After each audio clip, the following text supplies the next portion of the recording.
రైతు మాఫీ చేయాలని డబుల్ బెడ్రూమ్ ఇండ్లు మంజూరు చేయాలని ఇతర డిమాండ్లు నెరవేర్చాలని కోరుతూ జిల్లా వ్యాప్తంగా తహసీల్దార్ కార్యాలయాలను ముట్టడించనున్నట్లు సిపిఐ జిల్లా కార్యదర్శి ముడుపు ప్రభాకర్ రెడ్డి తెలిపారు. ఆదిలాబాద్ పట్టణంలోని పార్టీ జిల్లా కార్యాలయంలో ఏర్పాటు చేసిన మీడియా సమావేశంలో ఆయన మాట్లాడారు.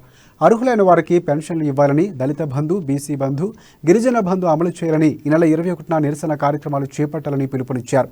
ఈ ఆందోళనకు విజయవంతం చేయాలని కోరారు.